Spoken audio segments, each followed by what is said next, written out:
everybody, welcome to this week's episode of Overcoming the Wednesday Hump.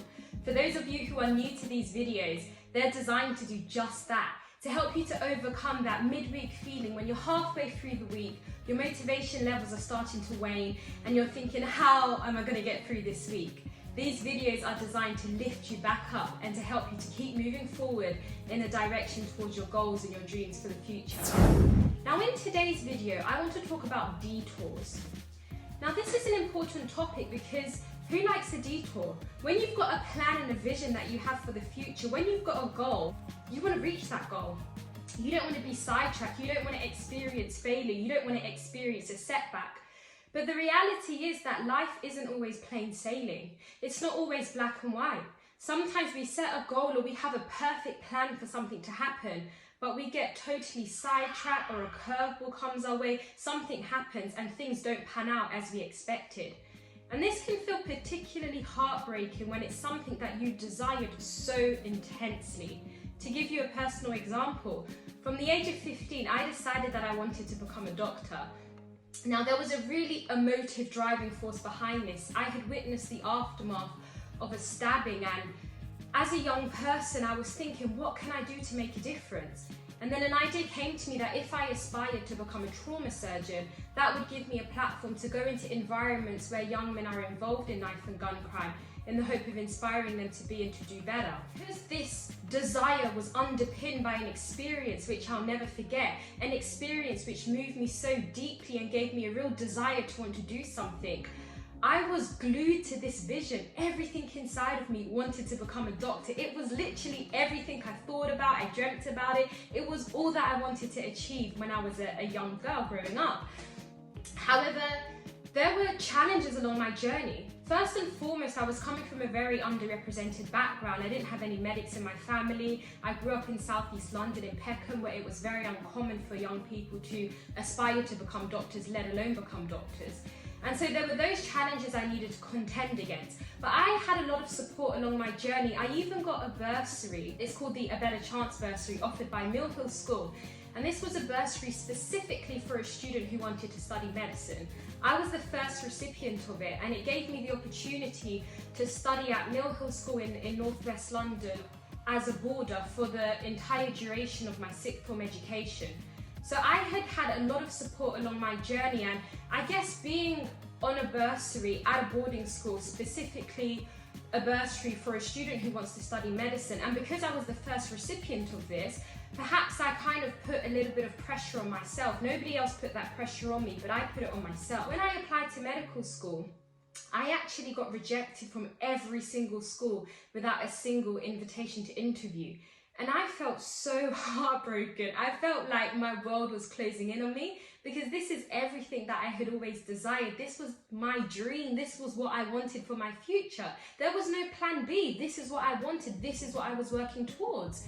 So when I got rejected, I just didn't know what I would do with my life for a moment. I was having those thoughts. You know, sometimes when you're young, you see the world in a different light to you see it when you've got a bit more maturity. So sometimes you can, I guess, exaggerate things, or things can seem more exaggerated than they are. But those are the emotions I was experiencing, you know, at about the age of 17 or 18.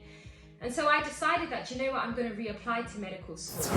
And so I went on a detour. My plan was to go straight from sixth form to medical school. But now that I had been rejected, I needed to take a gap year. And I decided I wanted to take a gap year because I wanted to reapply to medical school. Now at the early part of that gap year, I was feeling very worried and nervous because in that gap year, I needed to reapply. And I wasn't sure if I'd be successful in this second round of application. But I'm so grateful in retrospect that I got rejected first time round, because that gap year opened up the world to me. It gave me so many amazing opportunities, one of which included a scholarship for my medical degree, because during that gap year I reapplied to medical school and I got 3 medical offers and was awarded a scholarship which funded my entire education.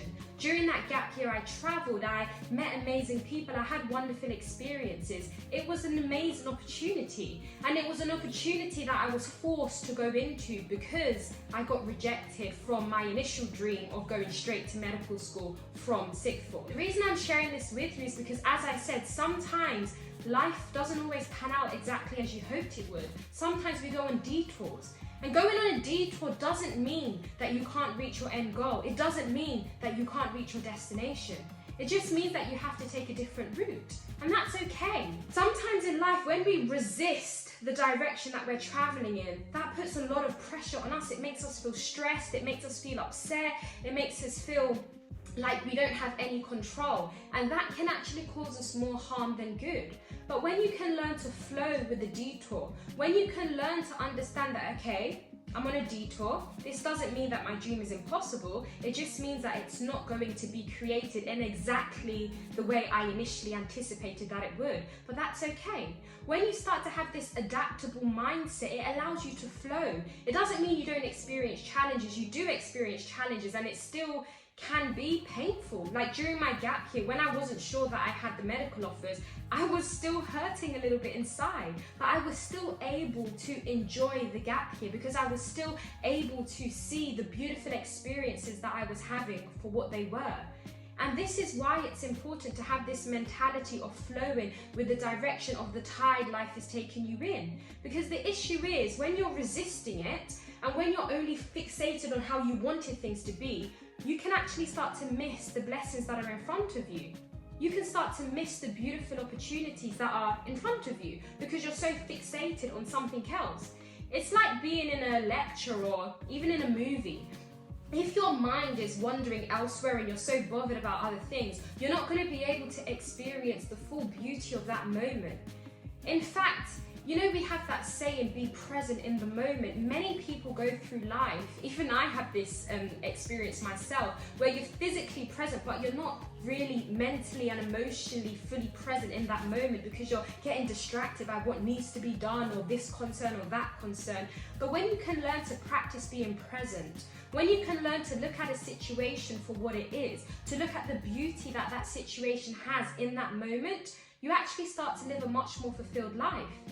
And as I said, it's about being adaptable and it's about being flexible. Having that mentality is what will help you to experience the beauty of the moment. Because the truth of the matter is, this is what I believe anyway, if you've got a yearning desire for something and you are adamant that you want this thing to happen, you will eventually make it happen. Even if it doesn't happen in exactly the way you expected it to, even if you have to go on a detour or you get sidetracked, it will happen if you keep persevering, if you keep trying.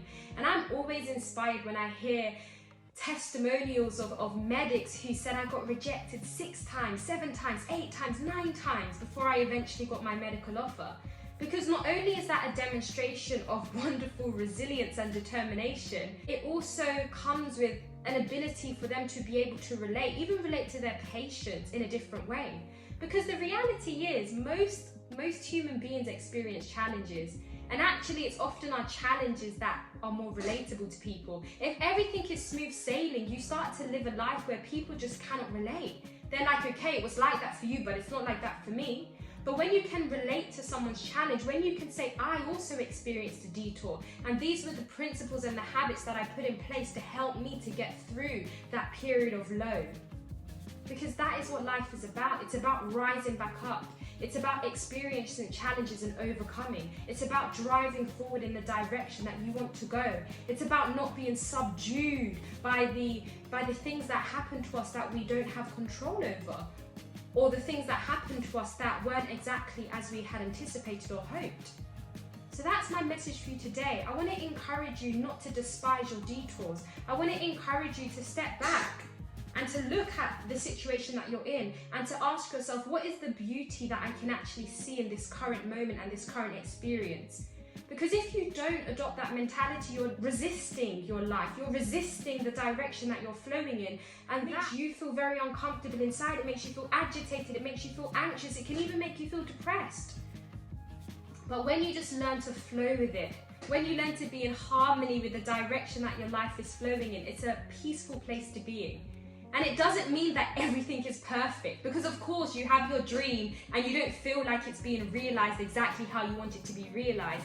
But when you can adopt that mentality of flowing with it, it just makes it a lot easier for you to keep on getting through, for you to keep on developing, for you to keep on growing, so that when you do eventually reach the destination that you hoped to reach, you'll actually be stronger for it. You'll have more character depth for it. You'll be in a better position for it. So don't despise your detours. Keep hold of faith, keep hold of hope, and keep pressing forward. Thank you so much for listening.